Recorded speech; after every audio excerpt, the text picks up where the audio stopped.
we will get the results. You will deliver the results. You can do this short term, but eventually people are going to leave your organization. They're not going to stick around. They're going to go work for somebody else who respects them. You can't put pressure. Short term, you can put pressure on people, but if you put pressure on people all the time and don't care about anything else except results, you're going to fail as a leader.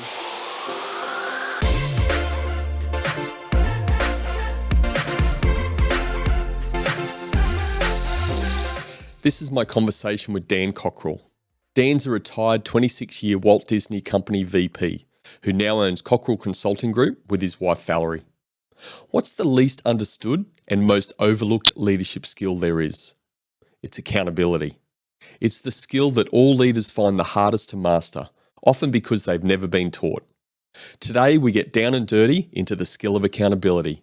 We understand where expectations fit into the process, and we unpack the difference between accountability and micromanagement. Dan shares the Disney Leadership Accountability Matrix and how this drives high-performance leadership across one of the world's most recognised companies. Mastering accountability is the leadership game changer. Get good at it, and you'll move to a leadership level most never achieve. Check out my 3 key takeaways after the interview. We love feedback. Let us know what you liked and don't like, and we'll keep improving. This is the Culture of Things podcast. I'm Brendan Rogers. Sit back and enjoy my conversation with Dan. So Dan, in your own words, mate, can you define what is accountability? Yes, Brendan. So before I define it, I always like to start with what the dictionary says so we can get a good idea. So I looked this up before we recorded here. So, of course, the first definition is always something like the quality or state of being accountable, which doesn't help us much. But what it does say is an obligation or willingness to accept responsibility or to account for one's actions. So I think there's some overlaps here in terms of what some other words to use. Courage is definitely something I would use to define accountability, having the courage to be responsible for what you've promised that you're going to say or do, making sure you hold others to be responsible for what they've said they're going to say or do. And sometimes it's making sure that you are taking responsibility for what your organization has promised to your customers. So, holding yourself accountable, or a company can hold itself accountable to make sure it follows through on the values or the promise it's made to its clients or customers. So a lot of this goes back to, responsibility and follow through. And then when you start talking about that, you start getting into these ideas of integrity, trust, credibility. So these are all connected, but it's such a basic building block, I think, of everything in life, whether it's relationships with, in a marriage, with your kids, your family, your friends, or in a professional sense. But responsibility and courage for me come up as 2 big words I think about. And, it's like a lot of things. Sometimes people say, well, I'm not sure what that is. Well, I know it when I see it. And I've worked for leaders and organizations that have had high accountability, and it's a lot clearer to me that you're walking the walk. You're going to do what you say you're going to do, and we all know people who are highly accountable. We trust what they're going to say, and we know that they're going to follow up when we make a promise, and we tend to follow through on a more consistent basis when we work with people like that. And so it's such a basic building block of so many things in life. I think it's a really important one, which is why, I think we're talking about that today. Yeah, and you sort of touched on it there in your answer. Let's contrast this a bit. What does good accountability look like, and what does poor accountability look like? Yeah, so something I've had learned over the years during my career is there's definitely some building blocks you need to put in there to get to a level where you can have good, as you're saying, good accountability. So I'd like to define what it is. I may put a couple bad examples or examples of bad accountability, but I like to define it, and you can just assume everything opposite of this is bad. I think first, the first thing here is making sure that you understand what the expectations are. You create clarity for whoever you're working with. When I say working with, once again, a lot of what my examples are, this crosses over into your personal life. My wife is actually working on a book right now. She's almost done. It's going to come out in 2023, called "Manage Like a Mother." And she has taken all the concepts that mothers have to raise kids and look at that and comparing it to leadership. And it's incredibly how many there are. And boy, accountability is right up there with raising children that are going to, be able to go out and be productive citizens in the world. And also, obviously, it ties back to a professional environment. So, great accountability starts with great expectations, clarity, not being vague about what you want to have. So I'll give you some examples. I think from a professional standpoint, one I use often is at Disney. When I ran, one of my responsibilities was outdoor food. That's where we sell all the millions of Mickey bars and soda and ice cream and pretzels, all the stuff that you walk by and you weren't going to eat. And once you see it, you're like, I need to have one of those. Yeah. Right. So we sell ice cream, pretzels, soda, whatever, turkey legs. That's a really good one. If you want to find one food item that can, feed a small village, you can get a turkey leg at Walt Disney World. So the bottom line is we call these impulse items. They're things that you didn't plan on getting, but when you see them, you're going to buy them. And so when it comes to that, outdoor vending was a really important business for us. Not only did it make a lot of money, but these carts are spread out all around the park. And so because they are spread out, often these employees, these cast members get lots of questions from guests. So it's really important, not only they're good at selling, but they're also good at being available and answering questions and knowing about the park. And so we would be very clear with our cast members that was a big part of their role. So my expectation for them was when they were not helping a guest, they weren't selling ice cream or whatever to a guest, they were standing out in front of their cart. Because when you're in front of the object, whether it's a cash register or whatever, you're available, you have an open body language. It's just a friendlier experience. And I know those friendly experiences add up to a great experience for guests. So that was a big expectation of mine. So when I walked through the park, I was always looking for the employees. If they weren't busy interacting with a guest, they were standing out front, making eye contact and greeting guests as they walked by. And everyone knew this. So what I figured out was if I walked up to a cart and the cast member was really nice and greeted me and smiled and didn't have any clue that they were supposed to be out in front of the cart, that was a training issue. We hadn't set clear expectations for them. Now, if they were out, they were like slowly came out from behind the cart as I walked up, and I asked them, they said, well, yeah, you know what? I usually should be out there. I wasn't really thinking about it, or I was kind of whatever. That is an accountability issue. They knew what they were supposed to do. They just had not decided not to do it for whatever reason. So great accountability always starts with clear expectations. And in your business, you really need to think about how you need to get all the way to the nth level of detail. How do you answer the phone in your business? Do you use your name when you answer the phone? Hi, this is Dan. Can I help you? That's a training piece. And once people know that, they're now trained. They know how to deliver it. And now you need to hold them accountable to make sure they do that consistently every time, because that's what great businesses do. They are consistent in how they deliver their service, and they're consistent in how they deliver their products. So this is a step that we find when we do consulting and work with companies. A lot of them haven't gone to this level of detail to understand what they actually expect from their employees. Another good one at Disney, we have something we call the decision criteria. And we train all our employees. And when I say all the employees, I mean from the executives all the way to our frontline employees, how to make decisions. You always think about safety first. You never put safety in jeopardy for yourself, your fellow employees, or your customers. Once you've thought about safety, then you use courtesy as the next decision-making point. Be nice to people, help them out, be friendly. Then you go to show, make sure that everything looks good, you're delivering, you're putting on the show for your guests, everything's clean, everything's operating the right way. And then lastly, efficiency. And so because we set these clear decision criteria for our employees, we can then hold them accountable on how do they make their decisions. And so we always tell them, hey, when you made that decision, what was the first thing you thought of?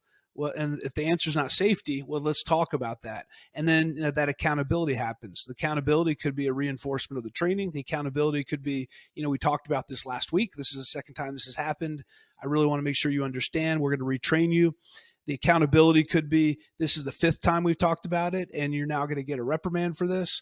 So there's different levels of follow through accountability and how they're, but what I think about is you need to do the least action to create the new behavior and get that accountability to where it needs to be. And sometimes the least is good to change a behavior is to terminate people, but you need to give them a fair shake along the way and make sure they know how that's all supposed to go down and what they're supposed to do.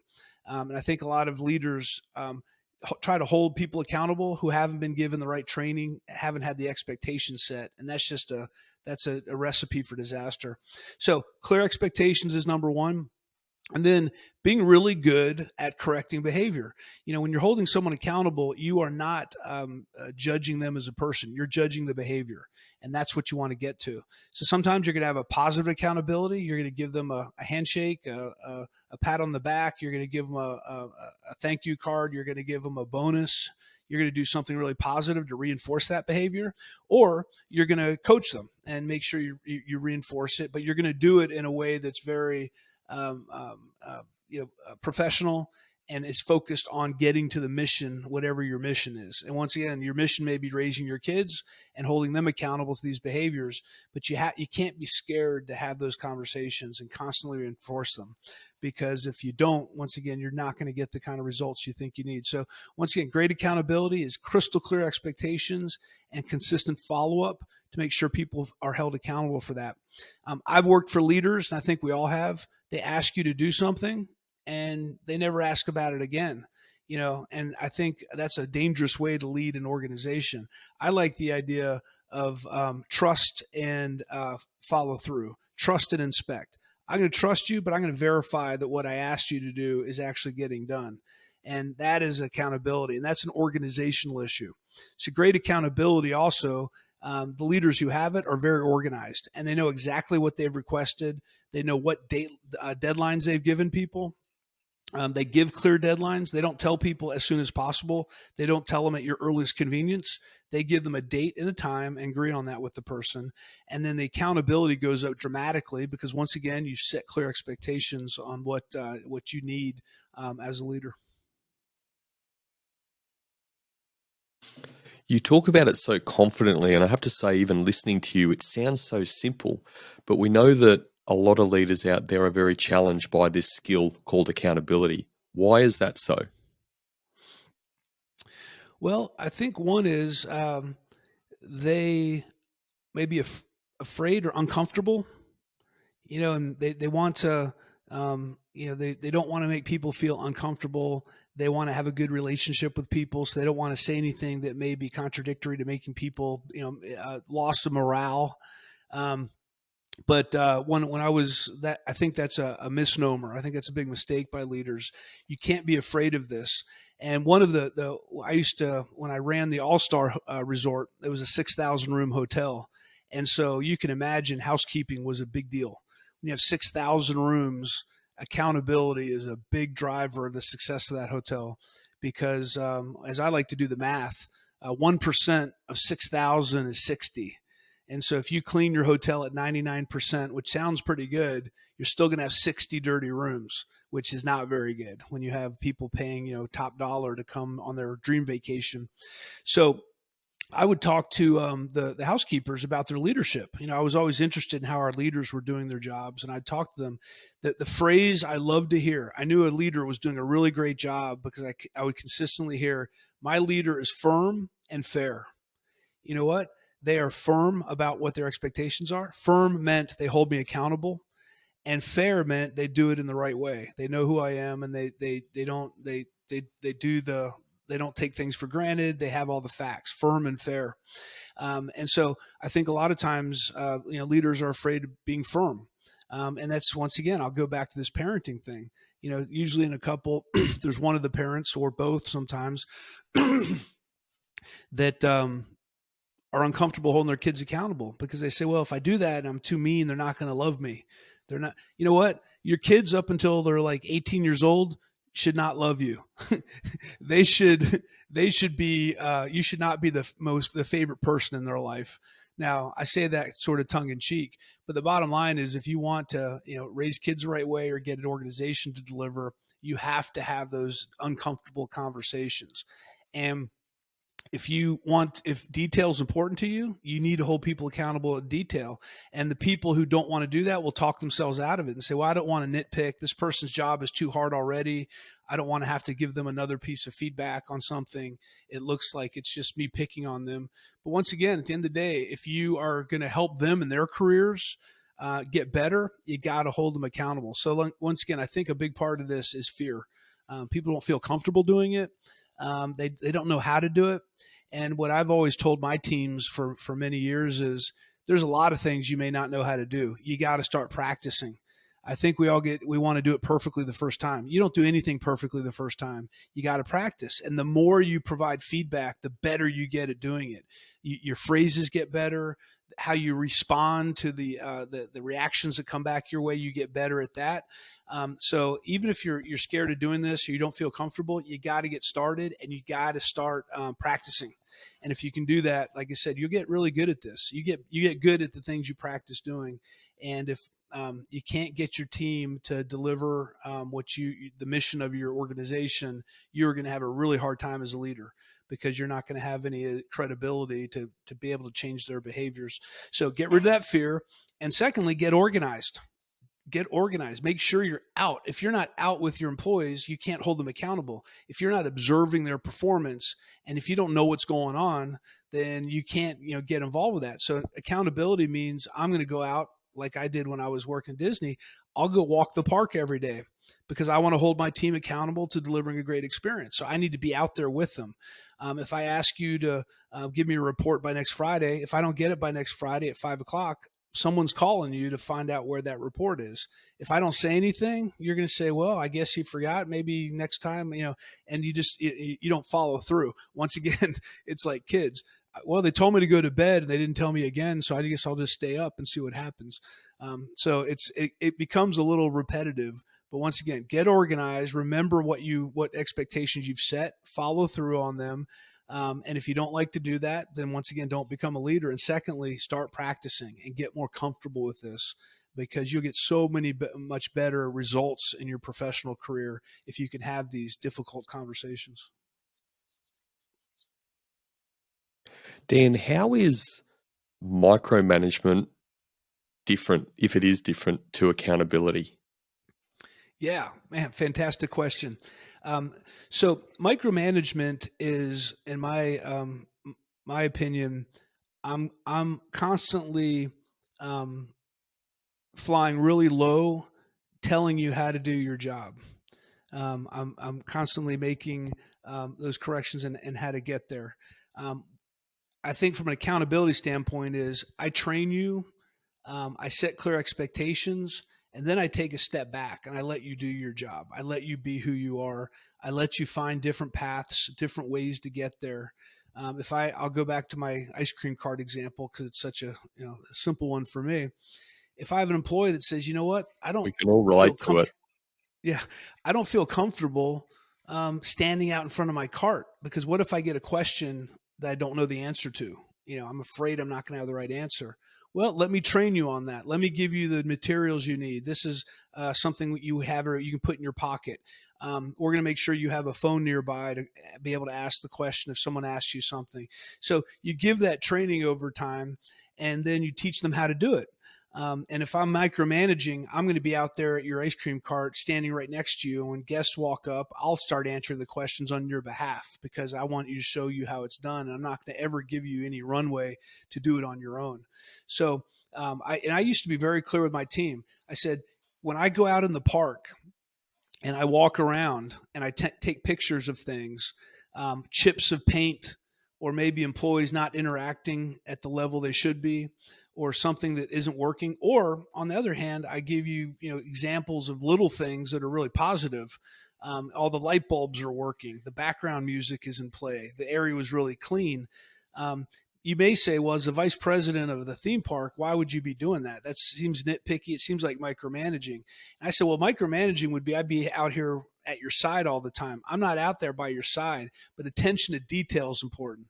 So don't confuse attention to detail with micromanaging, because attention to detail is important and things need to be the way they need to be. And so once again, when I'm out walking hotel rooms to make sure they're clean, I'm not doing it because it's our inspection process, because I can't go walk 6,000 rooms. I'm doing it because I want you to understand how important it is to have clean rooms. And by being out there looking at rooms and taking my valuable time to do that, I'm hopefully going to relay the message this is important. And when a housekeeper never sees a general manager show up to look at their room, over time, they may say, maybe my job's not that important. But I know if I don't have clean rooms in a hotel as a general manager, I'm in big trouble. I'm going to have a lot of problems with my leadership, because that's one of my big responsibilities, is to deliver cleanliness. So, micromanaging is, I think micromanagers don't train their people well. They don't set clear expectations, and they're always checking up on them constantly, as opposed to trying to teach them to think independently. And once they can think independently, hold them accountable on the results and hold them accountable on the decisions they make. As an employee, and again, you spent 26 years in Disney environment, how early should we be setting expectations with people to help on this trail of accountability? Immediately. When I talked earlier about the decision criteria, safety, courtesy, show, and efficiency, all the employees at Disney, you learn that on your first day. Before you even get to your work location, before you do anything else, you go through one day of traditions, which is the Disney orientation. And you learn about why we exist as a company and what our promise is to our guests, and what the company is going to deliver and what your role is. And a big part of that day of orientation is talking about these four decision criteria, and then going out and actually observing it in a theme park. All the new employees get to visit the park for a few hours. They look for examples of safety. They look for examples of courtesy and show and efficiency, so they can clearly understand that. So these concepts are very clear in their mind on the second day when they show up in their work location. So they may not know exactly how to do the job yet, but they know that safety is really important. So if something seems unsafe, they should ask a question, or they should speak up, because we've already trained them to do that. It's similar I think, from a leadership role. When I'd start working with a new team, in an executive role or a management role, I would spend the first few months really spending lots of time in the operation to get to know everyone, to learn how things are done, to find out what the opportunities were, to find out what was going well, before I started to really make decisions on where I was going to spend my time. However, within the first week or two, I would sit down with the team and walk them through what I call my operating practices and priorities memo. And it's about a 6-page memo, and it just said, "Look, these are my operating instructions. I don't know you yet, and I don't know the operation yet, but I want to make sure you know how I operate. This is what's important to me." And I'd go through. I'm accessible 24 hours a day, because when you work at Disney, there's guests in your hotel rooms 24 hours a day. And if you think you need to call me at 2 o'clock in the morning because you want me to help you make a decision, I will never give you a hard time about that. Now, I may talk about next time, now you know how to make that decision, or maybe you don't have to call me on something like that. But if you think you need to, you call me and we'll make that decision together. So don't worry about weekends. Don't worry about that. I won't judge your performance, the fact that you woke me up in the middle of the night. That's part of the job. So I got into what communication looked like. I talked about what development looked like, what follow through looked like. And I wanted to make sure I defined this very clearly for the team within the first couple of weeks. Once again, it didn't mean they trusted me yet. It didn't mean I had a great relationship yet, because I hardly knew them, but they knew exactly what I was all about. So it's it's the delivery. The delivery is everything. People said, "Well, you just email this memo and not, and that was it." I said, "No. I would sit down and walk them through it, have them ask questions, make sure we had a mutual understanding, and we would sit down and review that probably about every 6 months. And then I would ask the team what they expected of me." because expectations and accountability goes two ways. I told them I'm going to hold you accountable, but you need to hold me accountable as your leader, because if I'm not doing my job the best I can, you're not going to be able to do the job that you can do well, really well. And so it's we're all in this relationship together, and this has to go both ways. So I don't think you should spend very little time to make this happen. And sometimes you got to look at the consequences. If I don't give you clear expectations on greeting guests, that's one thing. But if I don't teach you the hand signs of how to operate an attraction, that could result in much worse consequences. So these expectations are I can't say enough how important they are to make sure that people are able to do. And accountability, once again, it starts with clarity.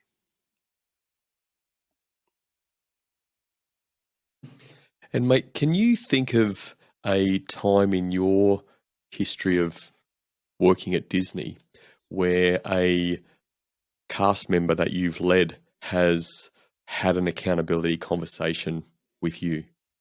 And what did that look like?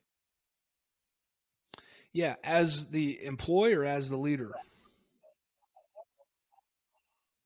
So the cast member that was reporting to you, did that Yeah. ever happen?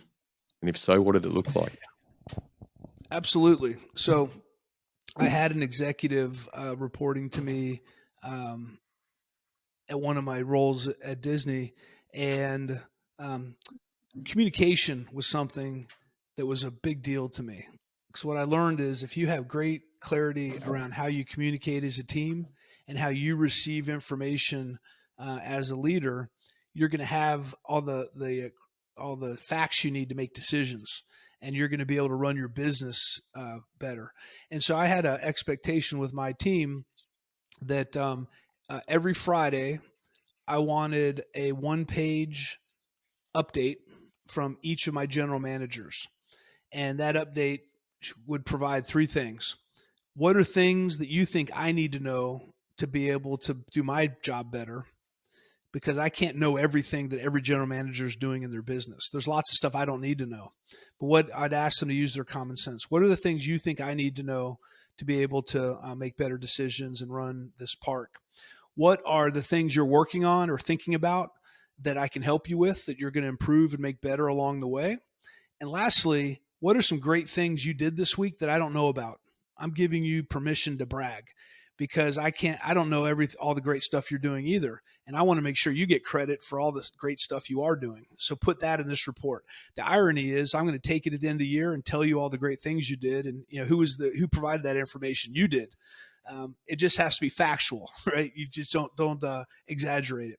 And so every Friday I'd get that report from everyone, and it wasn't a big PowerPoint presentation. It wasn't this big. It was one pager, and it's much easier to provide a 10-page report than it is a one-page report, because you really got to distill down what the important things are. But it was a great way for me to have everyone think critically and be up to speed on what was going on in food and beverage and operations and attractions and engineering and merchandise and entertainment. And so I had one of my general managers consistently miss that deadline, and missed it once. I said, "Look, I really need to get this." He'd hit the deadline for a couple weeks. The next time around, I get it on Monday, and it was such a little thing. But I said, "Look, this is there's no gray here. I mean, this is a really clear expectation, and this is something we all agreed to. This is something that's important to me." And he couldn't get organized, and eventually I had to terminate him. And he had been with the company a long time, and he was an executive. And he said, "I can't believe you're firing me for this." I said, "Look, I have been crystal clear, and there has been no doubt about how to do this. I've told you, I've given you some tips on how to do this. I told you that it didn't, you didn't even have to do it yourself. You just had to make sure it got done. And for some reason, you couldn't pull this together." It turned out there were a lot of other issues happening, but this was the tip of the spear for me that I could measure. Because there's a bunch of stuff I can't measure. I can't measure how people's attitude are, and I can't measure how committed they are to the job. These are things that I can't see, but I can see behaviors. And that's why these expectations are so clear. I could see that behavior. I could see it, whether it's being demonstrated or not, and I could hold him accountable to that. And that's what ended up happening.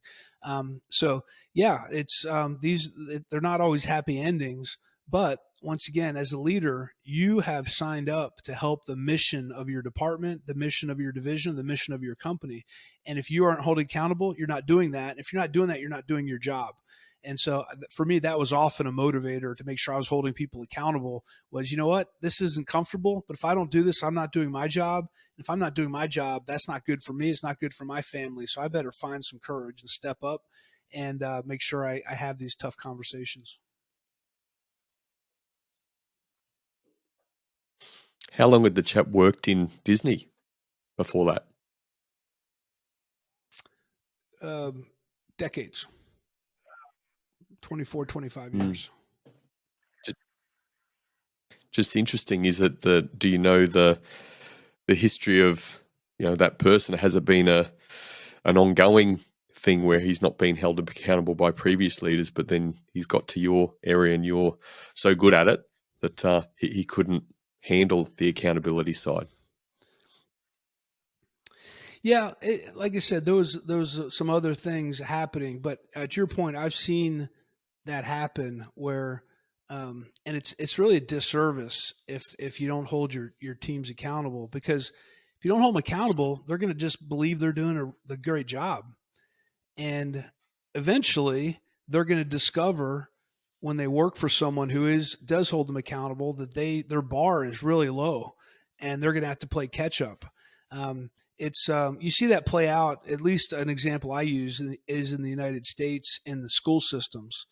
Some school systems are really great, and from a young age, you get a really great education, and you're held accountable to learn, and the test scores by teachers are there. And so when you get to those higher levels of education, you're ready. You're ready to go to university. You're ready to deal with that.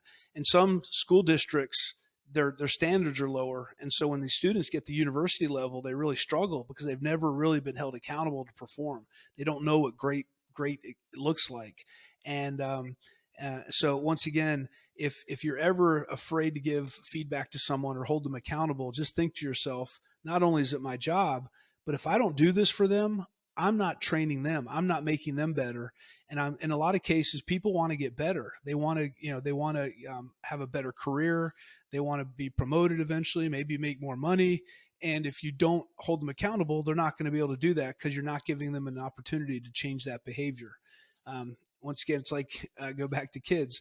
We told our kids, we don't have expectations for you in life. We want you to be happy, but we are going to hold you accountable to the rules so you stay safe. We're going to have a curfew for you. There's going to be certain rules around what age you can drive and when you can drive. We're going to set those out because we want you to have options later in life. And so once again, when you set the bar high for your teams or your family, and they live up to that, they perform better also. So that is something that plays out. If you haven't worked for a great organization, you may not know what great looks like. If you're working in a hotel and you've never stayed in a really nice hotel, it's hard to know what great service looks like if you've never seen it before. So that's a big responsibility of leaders, is to make sure they set the bar at a level that people are striving to get to. And then once again, hold them accountable, because that'll keep driving them higher and higher. I grew up being an athlete, and I could never do as well by myself. That I always did better on a team and with a really coach that pushed me than I could by myself. Now, some people have great discipline. They can push themselves as hard as they want. But I always found when you have a coach, your bar gets higher and you try harder if you have the right kind of coach. So you got to put yourself in those situations where you're going to have that person pushing you, because this accountability is a really positive thing long term. And we want to unpack the leadership accountability matrix that's used at Disney. But before just going into that, in your opinion, how important is accountability in, let's say, the leadership toolbox?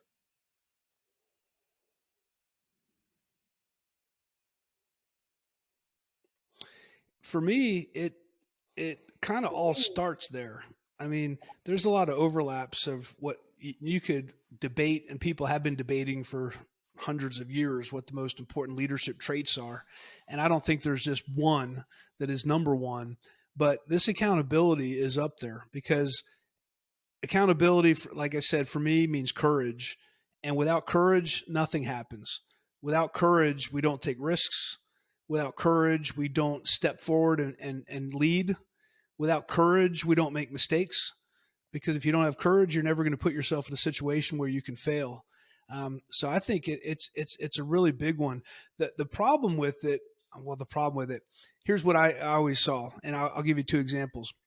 When I was working in the different jobs I was in 19 different jobs over that time period at Disney, you'd in the moment, a lot of times I'd hear people talk about a leader and say, "Yep, they're firm and fair, but you really got to get the job done. They are very detail oriented. They will hold you accountable.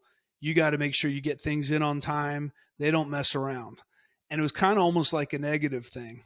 And then later, when that person would leave or that employee would transfer to another area, they would look back and say, that was one of the best leaders I ever had. I learned so much from them because they got into detail. They taught me how to be really good at what I did. They made sure I knew how to do the job. When I didn't do it well, boy, they were the first one to, give me that tough love and sit me down. And I hated those conversations, but it really made me get better as a person. It made me really kind of, get that grit to be able to perform. So you never, when you're a leader who holds people accountable, you never get that credit in the moment. It's always later it comes up as you are a great leader, but they don't give you that credit. Same with kids. They don't tell you when they're 5, thank you for holding me accountable to teach me skills to deal with others professionally, or so I can be, really good in my life. No, it's like when they're 25, they write you a letter. Hey, I realize now all the things you did, all the things you held me accountable to. Now I understand why. Now I see what the benefit of that is. So that's the hard thing about a leader is you're not what you're doing today. People aren't going to realize how great it is till much later. So just have faith. You're doing the right thing.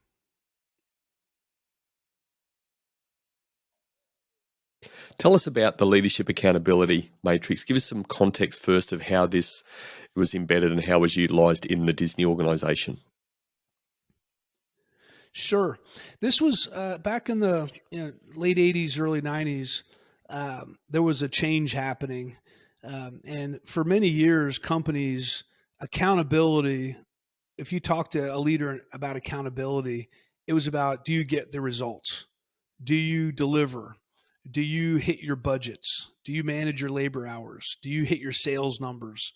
And it was really about, if you do that, you're a great leader.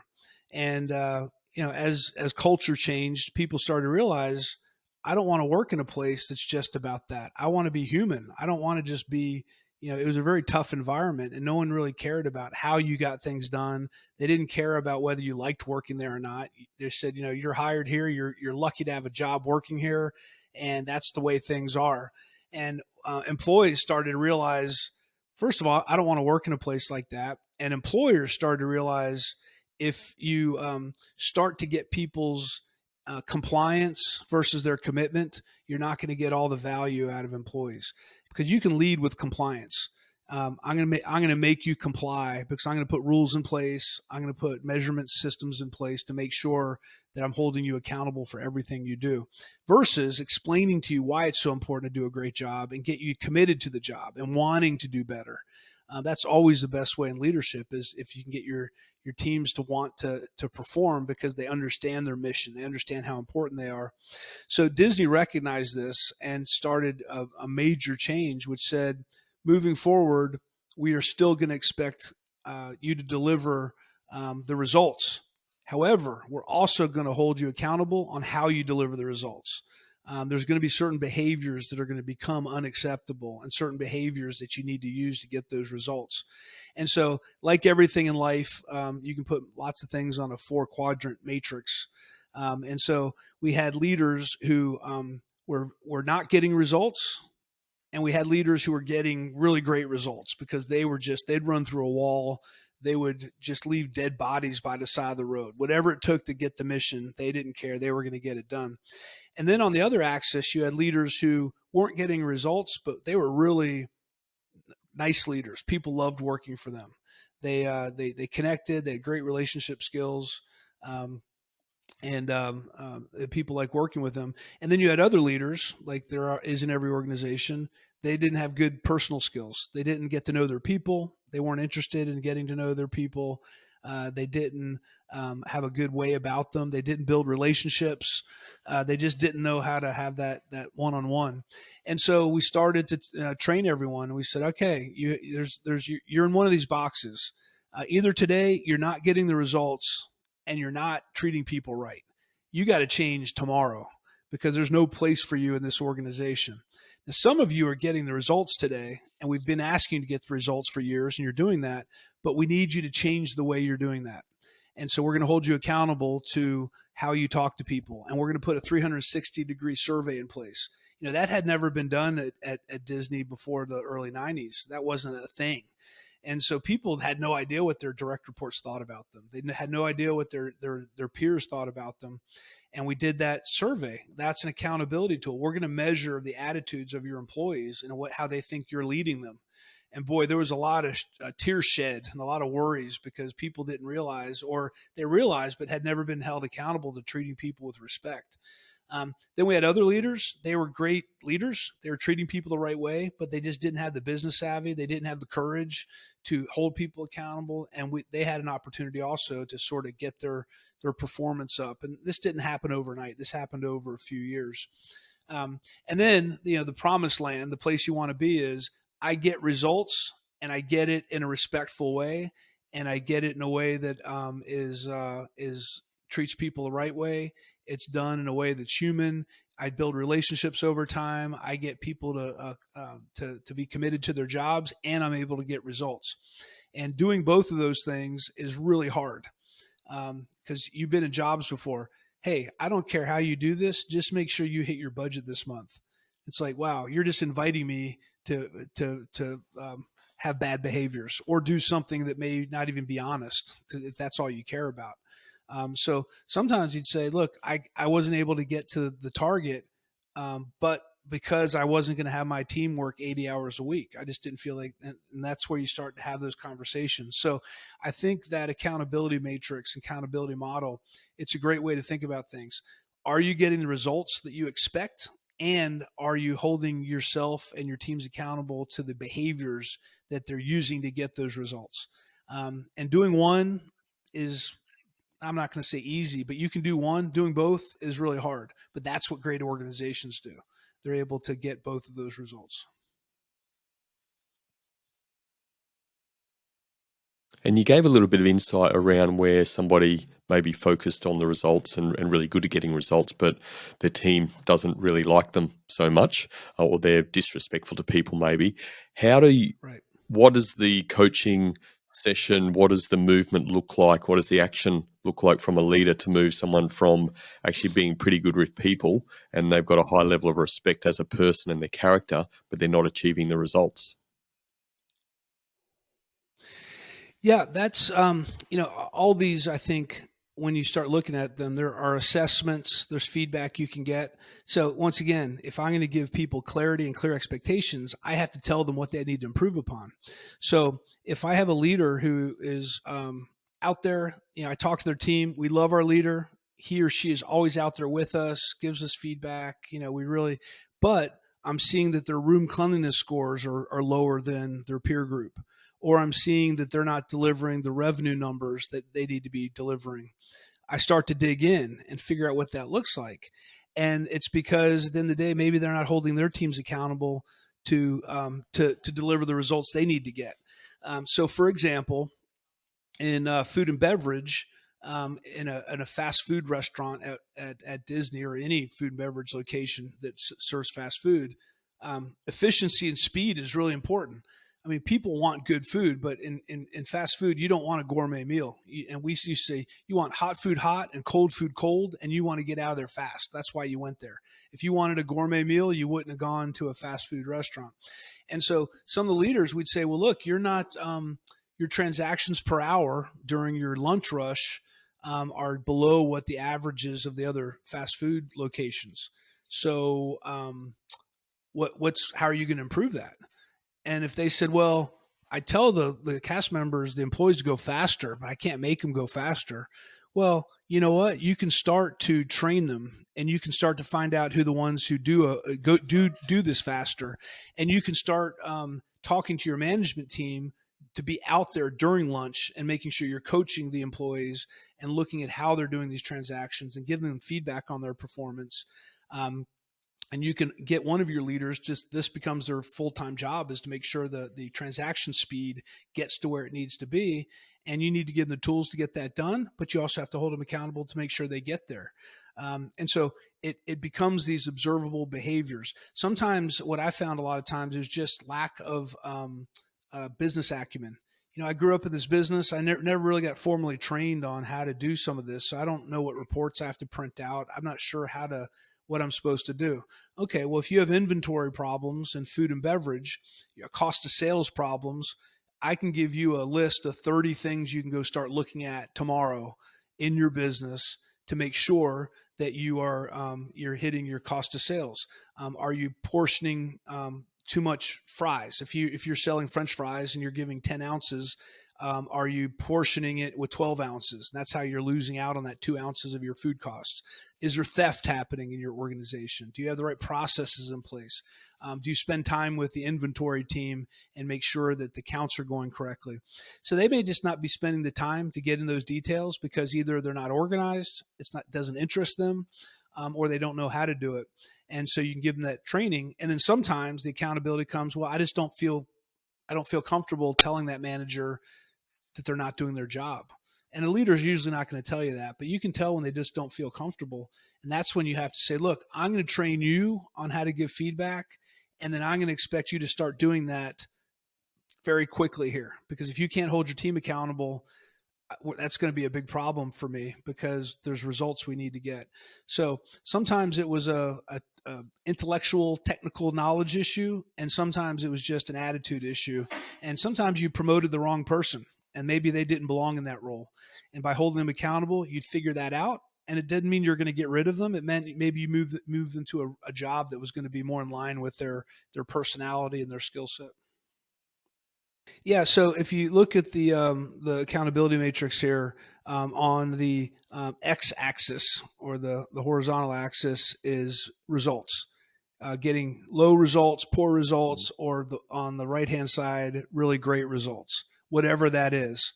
Customer service scores, transaction times, labor hours, whatever you're measuring in your business that's important for you to run a successful business is on that axis. And then on the vertical axis, the y-axis, is leadership behaviors. And at the bottom is, you don't get to know your team. You don't build relationships with them. You don't set clear expectations for them. You don't know what's going on in your operation. You don't listen for continuous improvement opportunities. And I can go through a laundry list of really, leadership behaviors. If you're on the bottom there, you're not doing any of that. If you're on the top, you're probably doing that pretty well.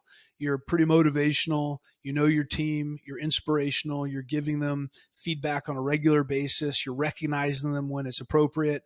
And you're doing that. And so that's the top of that. So this bottom left-hand quadrant, once again, this is not a good place to be.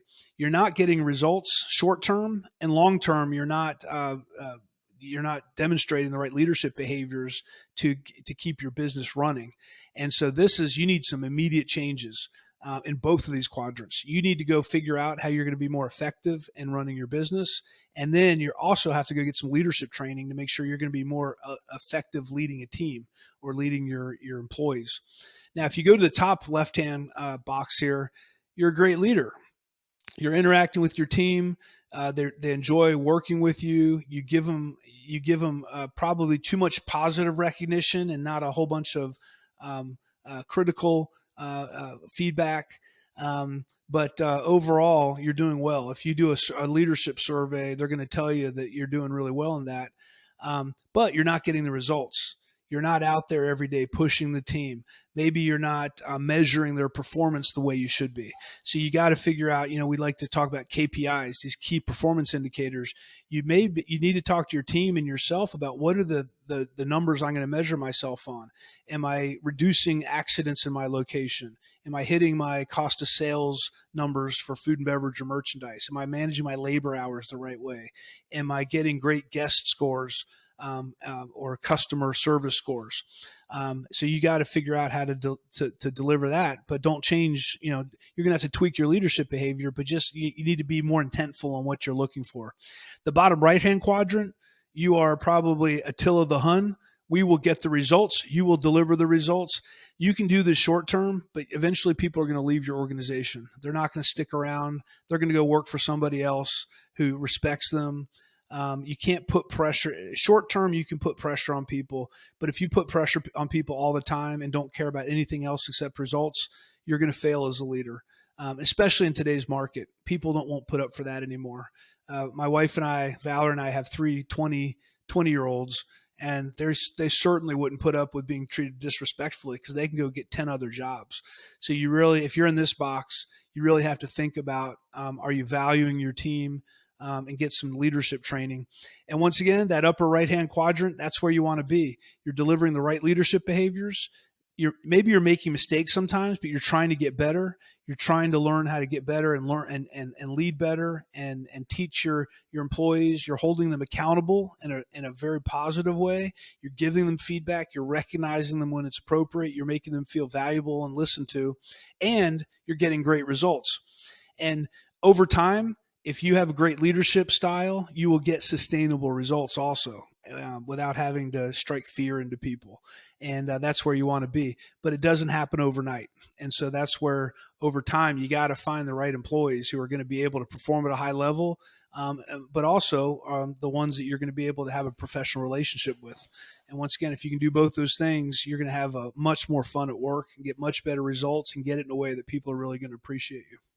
Mate, from your own experience, let's say that 26 years in Disney, have you ever thought about a trait in a leader that may help them be better at accountability than, say, a leader who struggles with accountability? Yeah, it's, I think something I've found over time is this idea of self-awareness, being self-aware, knowing how you're being perceived by others, understanding your feelings, understanding what your hot buttons are, and being able to control how you respond to those things. Because when you're self-aware, first of all, you're more vulnerable because you've accepted your shortcomings. You know what they are, and you try to manage them the right way. You know what your strengths are, and you try to play to those. And when you're vulnerable, it's much easier to learn and get better and improve. Because if you're not vulnerable, you won't take any feedback and you'll never change. And that's one of the important keys to life, I think, is you got to learn and keep changing because you don't know everything. And the people who are self-aware, they know they don't know everything. And so they're always looking for how to make improvements along the way. The leaders who say, look, this is how I've always done it and it's always worked, so I'm not looking to make any changes. Those are the ones who are going to get in trouble because it happens slowly, and all of a sudden one day they can't lead organizations. Or technology gets so complicated they don't keep up with their technical skills, and soon they're really struggling in those jobs. So I think that self-awareness piece opens up so many doors to self-improvement. And that self-improvement, once you know what you need to improve upon, you can go work on it. It may be technical, it may be more of a soft skill, but for me, that leads the way. Because if you really ask yourself, am I good at holding people accountable? If you're self-aware, you're going to know if you are, and you're going to know maybe if you're too tough on people, and you're certainly going to learn if you're too soft and you kind of shy away from those conversations. And once you understand that and you can tell yourself the truth about that, then you're willing to go learn and get better. And that's what we consider a growth mindset. You approach things you're not good at and you try to get better at them. And you're not afraid of failure, and you're not afraid of people seeing that you're struggling with something, but you go try to improve it anyway. Because here's the irony. As a leader, everyone knows what you're not good at. Every day you're in the spotlight, and they know what you handle well and what you don't handle well. So everyone knows it anyway. So why not take responsibility for it and go ahead and make improvements and get better?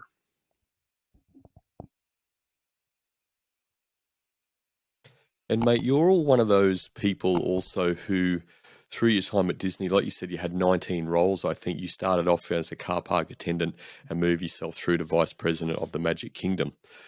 There's a lot of learning that would have happened through that journey, and we still learn every day, hopefully. When did this leadership accountability matrix move from sort of a learning thing to a real thing, and that impact? You identified the impact of a matrix like this. Yeah, I think I always understood how important this was. Growing up, this is kind of the style my parents had. They held me accountable, but they were very supportive and really pushed me, but gave me some tough love. And so I had such a great opportunity to grow up in a house like that with a family like that. So that really I started to recognize the importance of connecting with people on a relationship human level, and still understand, you know what, sometimes that relationship is going to be something we have to do together to reach a goal, especially in sports.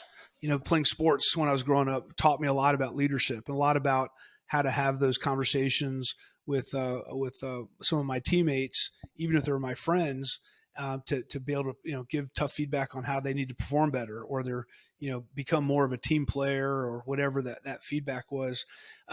Then, you know, as I progressed in my career, where I started to really see it was as I moved up to some of the more senior levels. When I got to be a senior manager, eventually I became a general manager, and especially at the VP level, I realized that if I did not figure out how to do this, I was going to fail. And I needed to reach out. I needed to make sure everyone clearly knew what they needed to do, because the responsibilities I had too many things to do. I couldn't be on top of everything all the time. And that's something that leaders really, one of the tough things they go through is at one point they have to start letting go of things. There's things they just got to hire the right person and trust that that person is going to do their job. It doesn't mean they're not going to hold them accountable, but you can't know everything. So that's when I really started to realize I had to focus on getting a great team around me, and then making sure that I was doing everything to support that team. When you get to sometimes higher and higher levels, you realize more and more it's not about you anymore. It's about the organization, and it's about how you enable all the leaders on your team to get their jobs done. Because by default, if they do a great job, you get the credit, and if they don't do their jobs, you are held accountable for that. And so I think that's slowly over time that really hit me, that you know, I would let someone's performance slide because they'd already always been a great performer. I would be slow to kind of jump to start giving them feedback, and that was never good. It never ended well. When I sensed something was wrong, something was wrong. And so you just got to make sure you're willing to have those conversations early and often. And sometimes if you're off base, if you're getting the wrong signals, maybe you misread the situation, you'll get corrected. And the person will say, you know what, that's not an issue, but I can see why you thought it was, but we're fine. And then you move forward. Once again, you're not going to be perfect. You're going to make mistakes sometimes, but as long as you're having those conversations in a respectful way, your team will allow you to make those mistakes in the benefit of the organization. Dan, I've heard you in some of your talks speak about the three buckets. How does that relate to accountability? Yeah. So, you know, people talk about, you always hear people, what are your goals? What are your goals in life? And I could never answer that question. And so, but as I got further in my career at Disney, I really started to think about, I don't always know what my goals are, but I should know what my priorities are. And you could argue they're the same, but at the end of the day, I really got it down to, I call them my three buckets. There's three things that I think about every single day, and I hold myself accountable to. And I always ask audiences, I say, okay, what do you think the three most important things in my life are? Starting with the most important thing. And usually, well, actually, almost every single time, unless they've heard me speak before, well, your family. Your family is the most important thing. Your kids. And I say, they're not the most important thing to me. And, you know, there's this gasp. It's like, who's this guy? And I said, look, they're on my list, believe me. I'm my first priority, taking care of myself first. And that's the whole first part of my book, is talking about leading self. You have to take care of yourself first. You have to hold yourself accountable first to being healthy. You got to hold yourself accountable to getting enough sleep. You need to hold yourself accountable to being organized. all the things that you need to do for yourself, um, in my mind, have to come first. Because if you don't take care of yourself first, you can't take care of your family. You can't be a great leader in your organization. Everything else is going to suffer. So you need to be selfish and make sure you take care of yourself, whether that's exercise, your diet and your exercise reflect on your energy level. When you have a better energy level, you're more patient with your kids, you're more patient with your spouse, you're more patient in your organization. You can think more clearly, you handle stress better, you're more resilient. So there's so many reasons you should take care of yourself first. Then family, friends and family come next. What am I doing to take care of my friends and family? And third is my career. What am I doing to take care of my career? So I have a little, I call it my little virtual scorecard I use every day to rate how did I perform today? How did I do today? And on any given day, if I got out for a morning run, I checked the box. You took care of yourself today. Good job. Did you call your mom? Did when you got in an argument when I got in an argument with my wife, was I open minded and was I able to take the feedback the right way? Did I when my kids texted me because they needed something, did I return the call really quickly? Am I checking in with my family? We know what those responsibilities look like, and they're not just general; they're very specific. What I learned about marriage is it's not about romance. It's about, did you take out the trash and did you empty the dishwasher? Pulling your weight. And then I think we all get feedback all the time on how we're doing in our jobs. We have scorecards at work. We get feedback from our customers. There's no lack of feedback there. So that's what I do every day. I look at myself. Did I take care of myself today? What did I do for my family? And what did I do for my career? And if it's usually a 1 out of 3 day, and if I can get a 2 out of 3 day, that's a great day. And 3 out of 3 hardly ever happens, because it's hard to deliver on all these responsibilities. But if you make sure you rotate them and you keep them all, I think about juggling. You're juggling these balls. You can't let one hit the ground. So just make sure you're juggling one ball. During Christmas at Disney, I hardly saw my family. I was working crazy hours because that's what it's like at Disney. So I did a terrible job as a father and as a spouse during Christmas. But then other times of the year, I had to make sure I was doing that well because I had to fill in that gap. So I would just ask everyone out there, what are your, and they may not be 3, they may be 2, they may be 5, but what are the priorities in your life? And then what are the behaviors that you are going to, the actions you're going to take to make sure you're delivering on those things? And then most importantly, are you going to hold yourself accountable to make sure you're doing those things? And that accountability happens every single day. I got up yesterday morning and I looked around. I'm like, I can have some coffee, do some emails and enjoy the morning, or I can have some coffee and go for my run. And I failed. I'm like, I need to get some work done. I really didn't, but I really didn't feel like running. And I got a 0 yesterday. Hopefully today I'm going to be a little more disciplined. So once again, you can let yourself fail, but as long as you know what you're trying to achieve, I think you'll be in a much better position to, kind of reach your goals. Mate, given you're traveling in France at the moment, it's probably around 4 a.m., maybe a little bit after. What's your report card look like for today?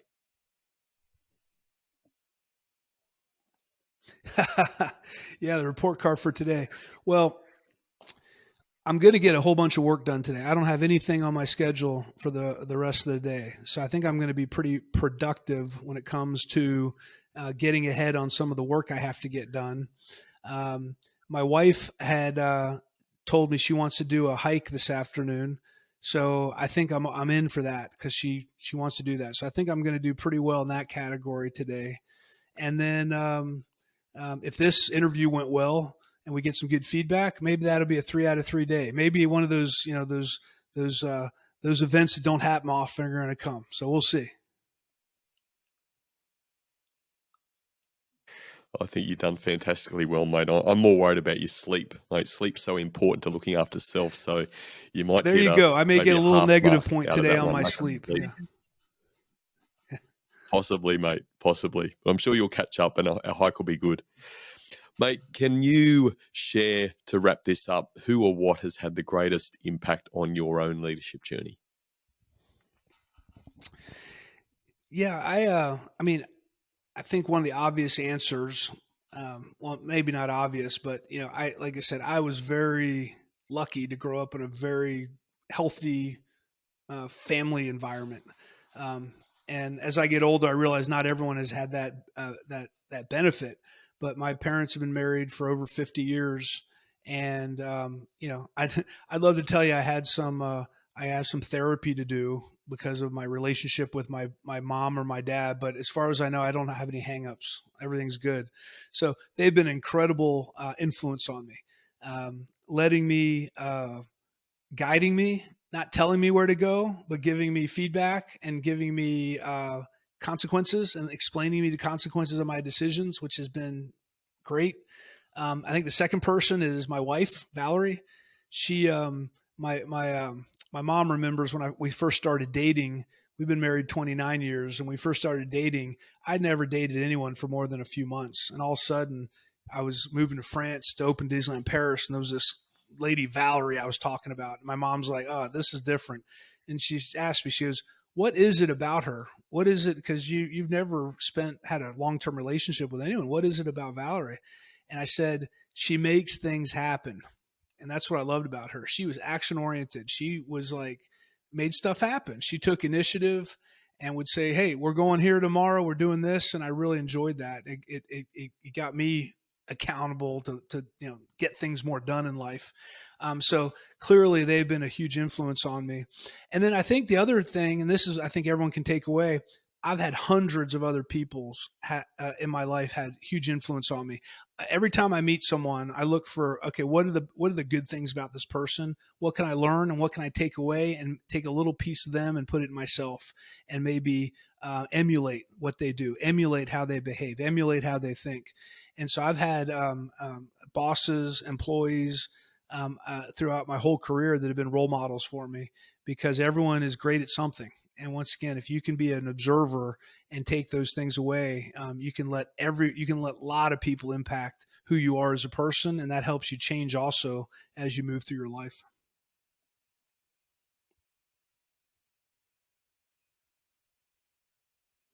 Dan, thank you today for unpacking this important, very important leadership skill of accountability, relating it to your own experiences and stories, and sharing the leadership accountability matrix from the Disney organization as well. Really appreciate that. Mate, also massive thank you to you and Valerie, your wife, who also worked in Disney for a long time, for bringing so much magic to so many people's lives, adults, children alike, and bringing magic to our kingdom. Mate, thanks very much for being a fantastic guest on the Culture of Things podcast. Thanks, Brendan. Appreciate it.